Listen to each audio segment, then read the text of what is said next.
Friends, तो prelims booster का पहला टॉपिक देखते हैं हम आज, जो कि है वर्ल्ड हैप्पीनेस रिपोर्ट 2021। ठीक है, तो ये एक टॉपिक एक्चुअली ये हमारा मिस हो गया था टॉपिक, तो इसको हम देख लेते हैं। तो वर्ल्ड हैप्पीनेस रिपोर्ट जो है वो कौन रिलीज़ करता है? United Nations sustainable development solutions network. तो इस साल की जो रिपोर्ट है बेसिकली उसने लास्ट ईयर के जो डेटा को कैप्चर किया है, तो वो अभी मार्च के 20 मार्च के आसपास जो है वो रिलीज़ की गई है। ठीक है, तो इस रिपोर्ट में कहा गया है कि दो तरह की इसमें रिपोर्ट आई है। एक तो जो नॉर्मल वर्ल्ड हैप्पीनेस रिपोर्ट आती है, दूसरा इम्पैक्ट ऑफ कोविड क्या हुआ है लोगों की हैप्पीनेस के ऊपर, वो भी इसमें कैप्चर किया गया है डेटा के थ्रू। ठीक है, तो अब इस ये न्यूज़ में इसलिए ज़्यादा चल रही है क्योंकि इंडिया ने इसमें बहुत पुअरली रैंक किया है। इंडिया का रैंक इसमें 139 आया है। ठीक है, और अब देखते हैं वर्ल्ड हैप्पीनेस रिपोर्ट होती क्या है। अब इस रिपोर्ट में बेसिकली ये पूछा जाता है सिटीजन से एक सर्वे के थ्रू कि क्या आप अपनी कंट्री में खुश हो या कितने खुश हो। ठीक है, तो उससे सर्वे में कुछ क्वेश्चंस होते हैं ऐसे, और उनसे उनकी हैप्पीनेस के जो है कुछ पैरामीटर्स पर उनकी जो हैप्पीनेस है उसके क्वेश्चंस के थ्रू वो उसको मेजर किया जाता है। ठीक है, तो ये एक तो लोगों से सर्वे होता है। दूसरा दूसरा जो है ये गैलप वर्ल्ड पोल जो किया जाता है, जिसमें 6 वेरिएबल्स हैं। जैसे कि इसमें देखा जाएगा कि जीडीपी पर कैपिटा कितना है, सोशल सपोर्ट लोगों को कितना मिल रहा है, लाइफ एक्सपेक्टेंसी हेल्दी कितनी है, फ्रीडम कितनी है, जेनरोसिटी, एब्सेंस ऑफ करप्शन, ये सारी जो चीज़ें हैं इसकी भी मेजरमेंट की जाती है, और इसके बेसिस पे जो है ये वर्ल्ड हैप्पीनेस रिपोर्ट तैयार की जाती है। ठीक है, तो लास्ट ईयर क्योंकि जो है कोविड भी था, तो कोविड के लिए एक स्पेशल रिपोर्ट भी, इसके साथ ही एक सप्लीमेंट्री रिपोर्ट भी तैयार किया और देखा है कि कोविड का इम्पैक्ट जो है ओवरऑल हैप्पीनेस पे लोगों के क्या पड़ा है। ठीक है, तो इसमें ये भी देखा जाता है कि जैसे इसमें बोला है कि जो इस बार की रिपोर्ट है उसमें खासकर उन्होंने बोला है कि लोगों का अपने गवर्नमेंट्स के ऊपर ट्रस्ट कितना था कोविड के टाइम पर, उसको भी हमने मेजर किया और उसके बेसिस पर हमने रैंकिंग दी है जो हमारी कोविड वाली रिपोर्ट है उसके अंदर। ठीक है, तो ये अब परफॉर्मेंस देखते हैं कंट्रीज़ की। सबसे बेस्ट परफॉर्मर्स इसमें फर्स्ट रैंक आया है फिनलैंड का। ठीक है, और मोस्टली जो है ये यूरोपियन कंट्रीज़ ही टॉप 10 में आई हैं। उसमें सिर्फ एक एक्सेप्शन है, न्यूजीलैंड, जो कि ओनली नॉन यूरोपियन कंट्री है जिसने टॉप 10 रैंकिंग्स में एक तरह से टॉप 10 रैंकिंग सिक्योर की है। सबसे लास्ट रैंक आया है अफगानिस्तान का, 149th रैंक आया है बेसिकली। ठीक है, और इंडिया का इसमें रैंक आया है 139। ठीक है, तो अब ये आप देखो कि पाकिस्तान का रैंक इसमें 105 है, बांग्लादेश का इसमें 101 है, चाइना का 84th है। तो इंडिया ने इनसे भी पुअर रैंक किया है इस रेटिंग में। So there may be some doubts in the mind of people कि इंडिया का रैंक पाकिस्तान से भी पुअर कैसे आ सकता है। क्या इंडिया के लोग पाकिस्तान से भी ज़्यादा इनसिक्योर फील करते हैं इंडिया में? That's a questionable Credence of this report. ठीक है, अब सस्टेनेबल डेवलपमेंट सॉल्यूशंस नेटवर्क जो ये रिपोर्ट निकालता है इसके बारे में देखते हैं। ठीक है, तो ये है 2012 में इसको लॉन्च किया गया है। सस्टेनेबल डेवलपमेंट गोल्स और जो पेरिस क्लाइमेट एग्रीमेंट है उसके ऊपर एक तरह से साइंटिफिक और टेक्नोलॉजिकल एक्सपर्टीज प्रोवाइड करने के लिए इसको लॉन्च किया गया था। फिर यूनाइटेड नेशन सेक्रेटरी जनरल जो है उनके अंडर आता है ये एक तरह से United nation sustainable development solutions network जो है ये इनके अंडर आता है, यूएनएसजी के।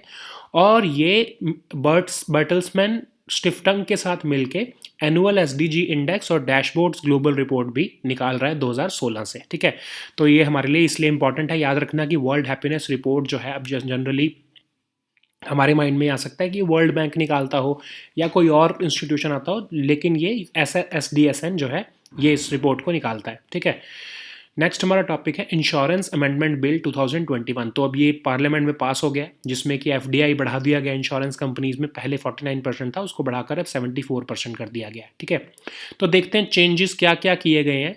जो ओरिजिनल एक्ट है वो है इंश्योरेंस एक्ट 1938, तो उसके अंदर चेंजेस किए गए हैं। ठीक है, देखते हैं क्या चेंजेस हैं।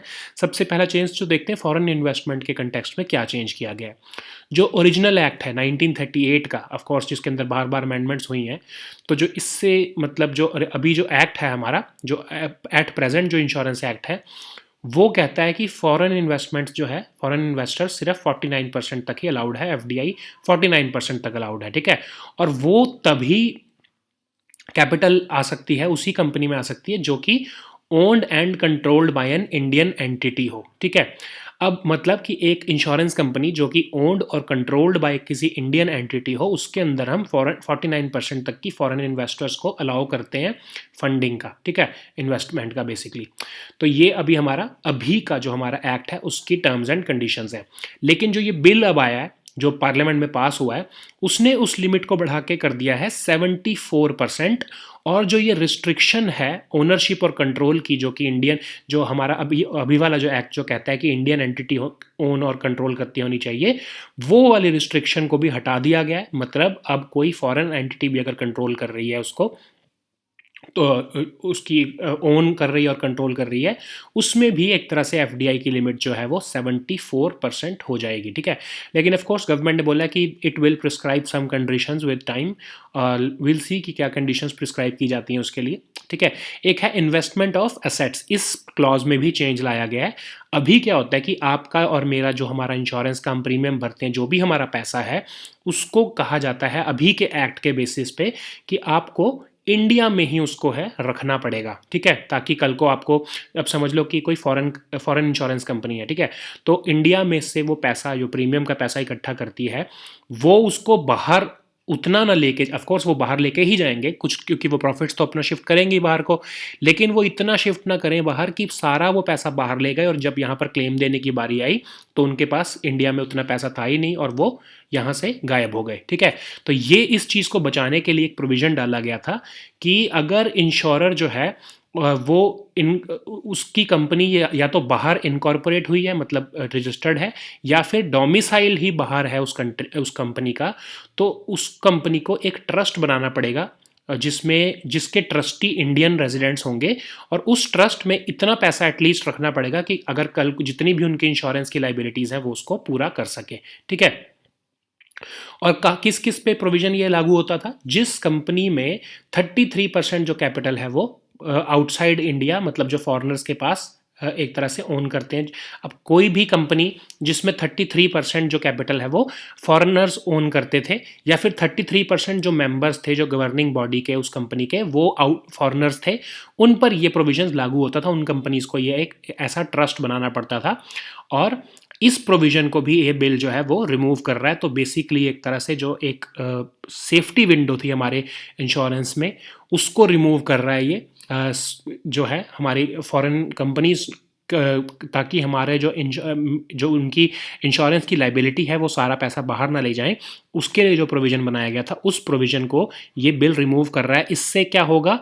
ऑफ कोर्स थोड़ा खतरा तो बढ़ेगा कि कल को कोई, ऑफ कोर्स ऐसा नहीं हो सकता कि कोई फॉरेन इंश्योरेंस कंपनी इंडिया में जो आई और उसने पैसा वो सारा ही बाहर ले गई और वो गायब हो गई। ऐसा नहीं हो सकता है आज के कंटेक्स्ट में, because of rule of law, एक इंटरनेशनल रूल ऑफ लॉ भी है।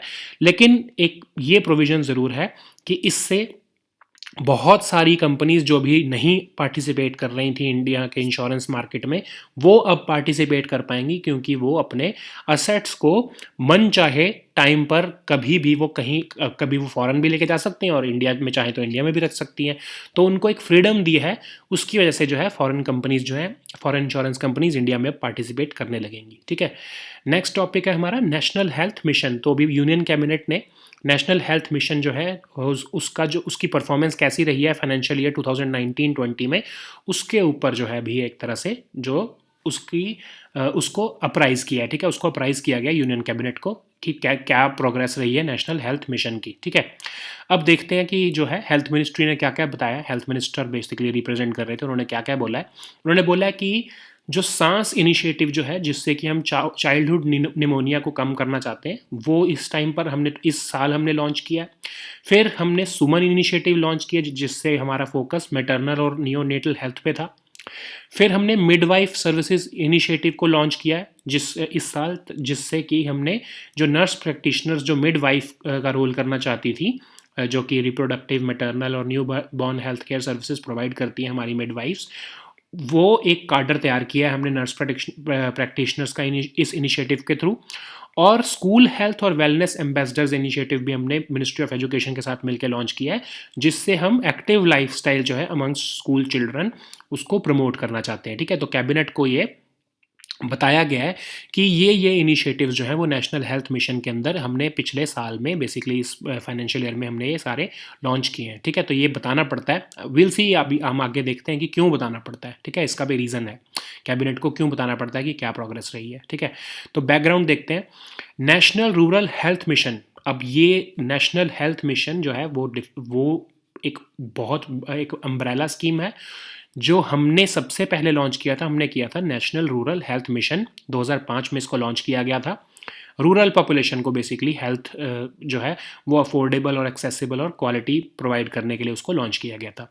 फिर यूनियन कैबिनेट ने 2013 में ये डिसाइड किया कि नेशनल अर्बन हेल्थ मिशन भी निकाला जाए एक, और दोनों नेशनल रूरल हेल्थ मिशन और नेशनल अर्बन हेल्थ मिशन जो है उन दोनों को हम जो है नेशनल हेल्थ मिशन के अंडर एक तरह से दो सब मिशन चलाएंगे। ठीक है, तो बेसिकली जो नेशनल हेल्थ मिशन है वो 2013 में लॉन्च किया गया। ठीक है, बार बार उसको एक्सटेंशन मिलती रही नेशनल हेल्थ मिशन को। अब जो लेटेस्ट एक्सटेंशन मिली हुई है वो है 31 मार्च 2021 तक इसको एक्सटेंशन मिली हुई है। और इस एक्सटेंशन पर एक कंडीशन रखी गई थी कि इतनी एक्सटेंशन हम दे तो रहे हैं, लेकिन आपको हर साल एक रिपोर्ट देनी पड़ेगी, यूनियन कैबिनेट को बताना पड़ेगा कि क्या क्या किया है आपने नेशनल हेल्थ मिशन के अंदर, पैसा कैसे यूटिलाइज़ किया है, कौन कौन से हमने जो मिशंस थे उसको अचीव कर लिया, कौन से ऑब्जेक्टिव्स हमने इस मिशन के अंदर को अचीव कर लिया, वो सारा कैबिनेट को हर साल बताना पड़ेगा।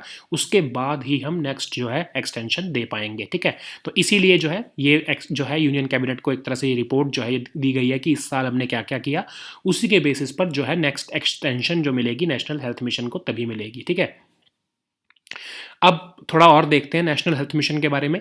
इसको 2013 में लॉन्च किया गया था, जैसे मैंने आपको भी बताया। ठीक है, बेसिक इसका जो हमारा फोकस था वो वैसे रिप्रोडक्टिव, मैटरनल और नियोनेटल चाइल्ड और एडोलेसेंट हेल्थ के ऊपर था। फिर communicable and non communicable diseases को भी कॉम्बैट करने के लिए इस प्रोग्राम को बेसिकली लॉन्च किया गया था। ठीक है, फिर इसको बाद में एक तरह से हमने कहा कि इक्विटेबल, अफोर्डेबल और क्वालिटी हेल्थ केयर सर्विसेज जो है वो लोगों तक पहुंचाने के लिए भी इस मिशन को हम आगे और एक्सटेंड कर रहे हैं। ठीक है, अब इसके अंदर कुछ पैरामीटर्स हैं, कुछ हमारे को टास्क्स दिए हैं, जैसे कि मैटरनल मॉर्टेलिटी रेट जो है उसको 1/1000 लाइव बर्थ्स पे पहुंचाना, फिर इन्फेंट मॉर्टेलिटी रेट को 25/1000 लाइव बर्थ पर पहुंचाना। ऐसे बहुत सारे टारगेट्स जो हैं वो हमारे को अचीव करने हैं अंडर दिस मिशन, और जब ये अचीव हो जाएंगे सारे तो national health mission will prove to be a success. ठीक है, नेक्स्ट टॉपिक हमारा है यूएस प्रेजेंस इन अफगानिस्तान। तो अभी आपको पता है तालिबान के साथ मीटिंग चल रही है, फिर इंट्रा अफगान नेगोशिएशंस चल रही हैं, तो ये हम देखते हैं, ये टॉपिक न्यूज़ में है कि यूएस की प्रेजेंस अफगानिस्तान में उसका बैकग्राउंड है क्या। ठीक है, ऑलमोस्ट 20 साल से यूएस जो है वो एक वॉर फाइट कर रहा है अफगानिस्तान में, एक अननोन वॉर जिसका कोई जो कि एक विच लैक्स अ कोहेरेंट स्ट्रेटजी, कोई स्ट्रेटजी नहीं है, क्या अचीव करना चाहता है यूएस, कोई ऐसा नहीं पता था, और ये इसीलिए वॉर जो है वो खिंचती जा रही है। ठीक है, अब ये शुरू कैसे हुई, जब 9/11 हुआ, जब जो वर्ल्ड ट्रेड सेंटर पर हमला हुआ जिसमें 3000 के करीब लोग मारे गए, तो यूएस ने कहा कि ये ओसामा बिन लादेन ने किया है और हम अलकायदा जो है उसको एक तरह से डेसिमेट करना चाहते हैं। ठीक है, उस टाइम पर आर्टिकल 5 जो है जो नेटो चार्टर का, उसको इन्वोक किया गया, जिसका मतलब ये होता है कि जितनी भी अब नेटो की कंट्रीज़ हैं वो अब पार्टिसिपेट करेंगी in the war against terror. ठीक है, अब नेटो का जो आर्टिकल 5 है वो होता क्या है कि किसी भी नेटो कंट्री के ऊपर अगर कोई दूसरी कंट्री अटैक करती है तो आर्टिकल 5 को वो नेटो कंट्री इन्वोक कर सकती है और कह सकती है कि बाकी जितने भी नेटो मेंबर्स हैं वो सब जो है उस कंट्री के अगेंस्ट वॉर करो। ठीक है, या फिर उसके ऊपर अटैक करो। तो सिमिलरली यही यूएस ने यूज़ किया, आर्टिकल 5 का नेटो चार्टर जो है उसको इन्वोक किया, और जो है नेटो की जितनी भी कंट्रीज़ हैं 60 कंट्रीज़, उन्होंने अपने अपने ट्रूप्स भेजे, और यूएस लेड जो ऑपरेशन चला, ऑपरेशन एंड्योरिंग फ्रीडम, जिसके अंदर जो है ओसामा बिन लादेन और अलकायदा को खत्म करने का ये ऑपरेशन था। ठीक है, फिर यूएस प्रेसिडेंट जॉर्ज बुश ने कहा कि हमारी लड़ाई तालिबान से भी है, तालिबान को भी हम हटाना चाहते हैं, बिकॉज तालिबान जो है वो रिफ्यूज़ कर रहा था ओसामा बिन लादेन को और यूनाइटेड स्टेट्स को देने के लिए। ठीक है, तो वो तालिबान रिजीम को इसलिए अप्रूव करने का भी एक तरह से मिशन बन गया। फिर तालिबान जो है उसका बहुत सारे जो यूएस और उसकी कोalition फोर्सेस ने अटैक किए, एयर स्ट्राइक्स किए, उससे क्या हुआ, तालिबान का कंट्रोल जो था अफगानिस्तान के ऊपर बहुत वीक हो गया, और जब वो वीक होकर ख़त्म होने लगा तो यूएस ने वहाँ पर एक डेमोक्रेटिकली जो है इलेक्टेड गवर्नमेंट, जो भी हमारी जिसके प्रेसिडेंट जो इस टाइम पर प्रेसिडेंट अशरफ गानी जी हैं, वहाँ पर इलेक्शंस कराकर वहाँ पर डेमोक्रेसी इंस्टॉल करी और वहाँ पर एक गवर्नमेंट जो है वो इंस्टॉल करी काबुल में, ठीक है। लेकिन धीरे धीरे धीरे धीरे धीरे जो है वो गवर्नमेंट जो है उतनी ज़्यादा जो है सक्सेसफुल नहीं हो पाई। तो क्या हुआ, धीरे धीरे धीरे तालिबान जो है वो अपना कंट्रोल दोबारा इस्टेब्लिश करने लग गया और न्यू मेथड्स उसको अब जो है वो अडॉप्ट करने लगा। और जो है सबसे ज़्यादा इंपॉर्टेंट उसमें जो थे वो थे सुसाइड टैक्स। तो ये न्यू मेथड्स जो है अडॉप्ट करके तालिबान दोबारा से अपना कंट्रोल जो है वो अफगानिस्तान पर बढ़ाने लगा है, ठीक है। अब हुआ क्या, 2014 में नेटो की फोर्सेस ने अनाउंस किया कि वो अपने अफगानिस्तान में जो मिशन है उसको ख़त्म करना चाहते हैं, ठीक है। जैसे ही ये अनाउंस किया, धीरे धीरे जब वो अपनी विड्रॉल शुरू हुआ नेटो फोर्सेस का अफगानिस्तान में से, तो एक ऐसा वैक्यूम क्रिएट हो गया जिसको तालिबान की फोर्सेस ने भरना शुरू कर दिया, ठीक है। तालिबान फिर 2018 की एक बीबीसी की रिपोर्ट है जिसके मुताबिक ऑलमोस्ट 70% जो एरिया था अफगानिस्तान का, वहाँ पर तालिबान ओपनली एक्टिव हो गया बाय द ईयर 2018, ठीक है। फिर क्यों जो है नेटो ने विड्रॉ करना शुरू किया था, क्योंकि 2011 में यूएस प्रेसिडेंट ओबामा ने जो है उसामा बिन लादेन का एक तरह से जो है वो असैसिनेशन जो है वो कंप्लीट किया था, ठीक है। तो एबटाबाद में आपको याद होगा पाकिस्तान में, ठीक है।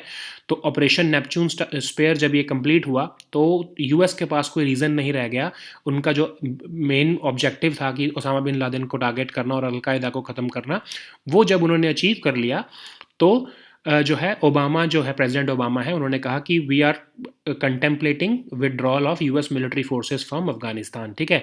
फिर उसके बाद जब प्रेसिडेंट ट्रंप आए 2016 में, तब उन्होंने क्योंकि ये देखा कि वहाँ पर इंस्टेबिलिटी आ रही है अफगानिस्तान में और अमेरिका जो है वो ये नहीं चाहता था कि जब वो विड्रॉ करे और जो तो अफगानिस्तान जो है वो इनस्टेबल हो जाए, तो उन्होंने एक एडिशनल 3500 ट्रूप्स भेजे उस कंट्री में और सोचा कि हम तालिबान को डिफीट करके जैसे ही डिफीट करेंगे और उसके बाद हम ये कंट्री को छोड़ के चले जाएंगे। लेकिन 3 साल बाद अब्रप्टली एकदम से 2020 में ट्रंप जो है उन्होंने कहा कि they are trying to seek a deal, struck a deal with Taliban, और जो है उस जैसे ही हम डील स्ट्राइक करेंगे और हम फिर उसके बाद जो है अफगानिस्तान को छोड़कर चले जाएंगे, ठीक है। लेकिन जो है यूएस की जो वॉर ये 2 डेकेड्स तक ऑलमोस्ट 20 साल से चली आ रही है और ये ख़त्म क्यों नहीं हो रही है और उसमें क्या जीता कौन कौन हारा, ये डिसाइड करना एक तरह से इम्पॉसिबल कैसे हो गया, क्यों हुआ, इसके रीजंस देखते हैं, ठीक है। कि सबसे पहली बात कि अफगानिस्तान की गवर्नमेंट जो बनाई गई, जो डेमोक्रेटिक गवर्नमेंट बनाई गई और जो मिलिट्री है उसकी इफेक्टिवनेस को इतना ज़्यादा इम्प्रूव नहीं कर पाया नेटो या फिर अमेरिका जितना कि जितना कि करना चाहिए था, ताकि वो तालिबान या फिर जो भी है इस्लामिक रेडिकल्स हैं उनको एट द बे रख पाएँ और उनके साथ डील कर पाएँ इवन विदाउट यूएस और नेटो फोर्सेस, ठीक है। फिर तालिबान की भी जो एक तरह से रेजिलियंस थी, वो बार बार हार कर भी दोबारा दोबारा रीग्रुप हो जाते थे, even after so many military loss वो बार बार एक तरह से रीग्रुप हो जाते थे, ठीक है। तो उससे भी जो है यूएस जो है वो थक गया लड़ते लड़ते और वो उनको हरा नहीं पाया, ठीक है। फिर यूएस के पास, जैसा मैंने आपको पहले भी बोला, कि कोई क्लियर पॉलिटिकल स्ट्रेटजी ही नहीं थी कि वो आए क्यों थे वहाँ पर और वहाँ से विड्रॉल कब करना है, इसकी कोई स्ट्रेटजी नहीं थी। वो एक तरह से एब्रप्ट एक एक्शन था कि 9/11 हुआ है, उसके बाद एक एब्रप्ट एक तरह से अफगानिस्तान में उन्होंने इन्वेड कर दिया, ठीक है। फिर दूसरा एक और सबसे इंपॉर्टेंट जो रीज़न है वो ये है कि पाकिस्तान जो है वो शुरू से लेके इवन आज तक जो है वो तालिबान को सपोर्ट करता रहा, नर्चर करता रहा, जिससे कि अमेरिका को तालिबान को हराना एक तरह से बहुत मुश्किल हो गया, ठीक है।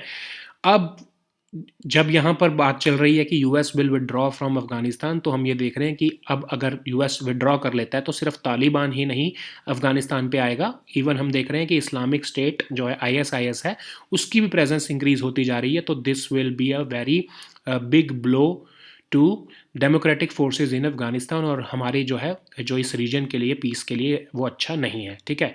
सो वील सी कि आगे क्या होता है, क्या एग्रीमेंट्स होते हैं, तो we'll have to see for that, but let's see. अब नेक्स्ट टॉपिक देखते हैं हम अपना, जो कि है liquid policy of Delhi government. तो आपको पता है कि दिल्ली गवर्नमेंट ने एक लिक्विड पॉलिसी निकाली है अभी, जिसमें उन्होंने कहा है कि वो जो age of consumption of liquor है उसको वो 25 से कम करके 21 करना चाहते हैं। और जो लोग 21 साल से कम हैं वो बिना सुपरविजन, मतलब अपने बिना किसी गार्डियन के, वो ऐसी प्लेसेस में नहीं जा पाएंगे जहाँ पर जो है लिकर सर्व की जाती है। ठीक है, फिर एक और उसमें प्रोविजन ये है कि गवर्नमेंट रन जितने भी वेंड्स, मतलब ठेके हैं, जो जितने भी गवर्नमेंट रन ठेके हैं उनको बंद किया जाएगा और प्राइवेट प्लेयर्स को अलाउ किया जाएगा कि वो जो है वो ये जो लिकर के जो ठेके हैं उसको चलाएं। ठीक है, अब की फीचर्स क्या हैं इस रिकमेंडेशंस के? ये एक तरह से जो है स्टेट कैबिनेट ने एक कमेटी बनाई थी और उसकी कमेटी ने रिकमेंडेशंस दी हैं कि आपको ये चीज़ें करनी चाहिए, और दिल्ली गवर्नमेंट जो है वो इसको जैसे ही अप्रूव करेगी तो ये रिकमेंडेशंस जो है ये एक पॉलिसी फ्रेमवर्क में आ जाएंगे। ठीक है, अब ये एज गेटिंग का इसमें प्रोविज़न है एक, जिसमें कि जो है 21 ईयर्स से कम के जो लोग हैं वो ऐसे प्लेसेस में नहीं जा पाएंगे जहाँ पर लिकर सर्व की जा रही है without being accompanied by their parents, तो वो ऐसे एरिया में नहीं जा पाएंगे। ठीक है, और इस पॉलिसी का मेन ऑब्जेक्टिव ये है कि लिक्वर माफिया जो कि जो है दिल्ली में ऑपरेट कर रहा है उसको ख़त्म करने का मेन मोटिव है। ठीक है, फिर रेवेन्यू मैक्सिमाइजेशन भी चाहते हैं कि 6500 करोड़ जो अभी एक तरह से जो है रेवेन्यू अभी मिलता है लिकर से, उसको बढ़ाकर 8500 करोड़ तक का रेवेन्यू जो है दिल्ली गवर्नमेंट जनरेट करना चाहती है। अब ये डिस्ट्रीब्यूशन ऑफ लिकर वेंड्स का क्या इशू है इसके अंदर देखते हैं। ठीक है, तो डिप्टी सीएम जो है उन्होंने बोला है कि 272 वार्ड्स हैं दिल्ली में, जिसमें से 79 वार्ड्स में कोई लिकर वेंड है ही नहीं। ठीक है, तो सोचो कि कितनी ज़्यादा उस एरिया में जो है लिकर माफिया ऑपरेट करता होगा कि वहाँ पर डिमांड बहुत ज़्यादा है लोगों की, लेकिन वहाँ पर कोई ठेका ही नहीं है। ठीक है, तो वहाँ पर फिर लिकर माफिया जो है उस एरिया में ऑपरेट करता होगा।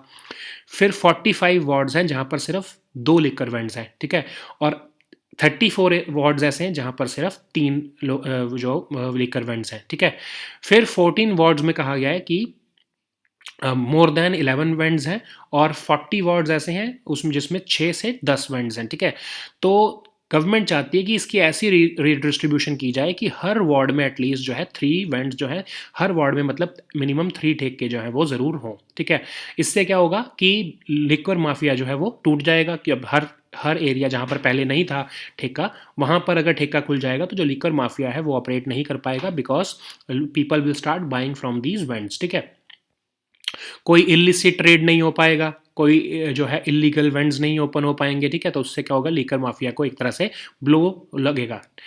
अब गवर्नमेंट रन लिकर शॉप्स को क्यों बंद करना चाहती है गवर्नमेंट, जो है दिल्ली गवर्नमेंट? ठीक है, ये जो शॉप्स हैं इसको बंद किया जाएगा और जो न्यू कॉन्ट्रैक्ट्स हैं वो बिडिंग के थ्रू दिए जाएंगे। ठीक है, फिर एक स्मॉल फी जो कि 2 से 5% के करीब होगी वो एक ही बारी में चार्ज कर ली जाएगी। जब एक ही बारी में वो एक तरह से लंपसम में वो गवर्नमेंट जो है वो फीस चार्ज कर लेगी, तो जो है उससे जो है टैक्स की चोरी बच जाएगी, क्योंकि पहले ही उन्होंने पैसा ले लिया ठेके वालों से, तो एक तरह से हमने एक्साइज फी जो है वो पहले ही ले ली। उसके बाद जो है वो जो वेंड्स हैं वो चाहे लोगों से कलेक्ट करें टैक्स या ना करें, वो उनकी मर्जी है। गवर्नमेंट को तो एक बार कमाई होगी तो उसमें फिर एक तरह से टैक्स इवेजन रुक जाएगी। अब उन्होंने बोला है कि एट प्रेजेंट 849 लिक्वर बैंड्स में जो है उसमें 60% जो है वो गवर्नमेंट रन है।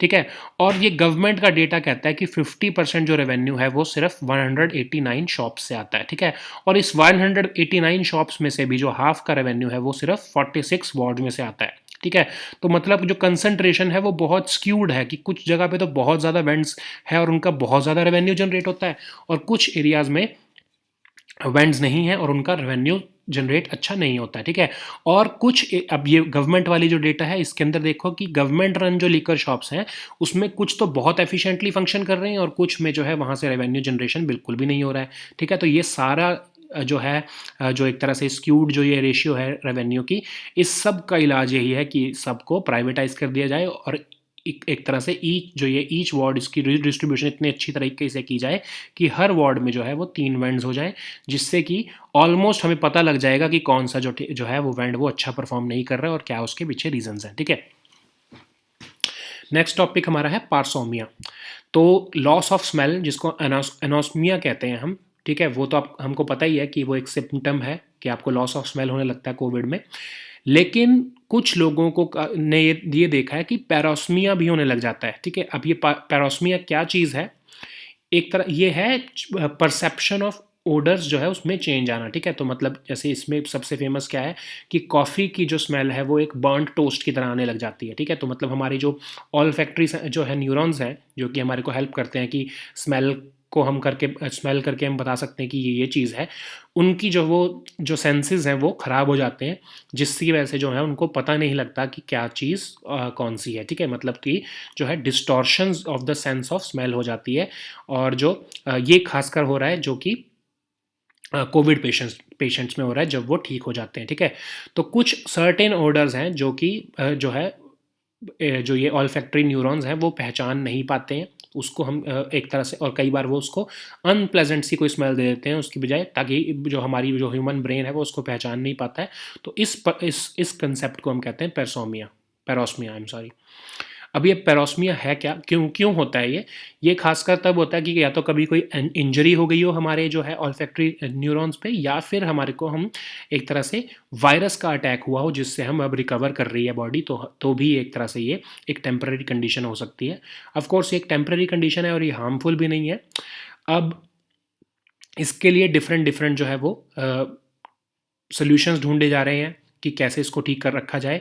तो कोविड के टाइम पर ये कहा जा रहा है कि एक स्टडी के मुताबिक कि ऑलमोस्ट जो है हाफ ऑफ जो कोविड के जो पेशेंट्स हैं उन्होंने रिपोर्ट किया कि उनको पेरोस्मिया हो रहा है, कि उनको पता नहीं लग रहा है कि वो मतलब ओरिजिनल जो स्मेल है वो किसी भी चीज़ की उसको वो नहीं समझ पा रहे हैं, ठीक है। फिर ऑलमोस्ट ये देखा गया है कि 6 मंथ्स तक ये जो है ये कंडीशन जो है वो कैरी ऑन होती जा रही है पेशेंट्स में आफ्टर रिकवरिंग फ्रॉम कोविड। ये 6 मंथ्स तक ये कंडीशन चलती रहती है उन पेशेंट्स में, ठीक है। तो ये एक तरह से पॉजिटिव साइन भी है कि इससे पता लगता है कि your body is recovering from the damage caused by the Covid virus, ठीक है। तो इसका कोई इलाज तो नहीं है, बट हाँ धीरे धीरे धीरे जो है वो स्मेल ट्रेनिंग करके इसको हम ठीक कर सकते हैं with the passage of time, ठीक है। So these were our topics for today. We'll meet next time with new topics. Until then, goodbye and take care.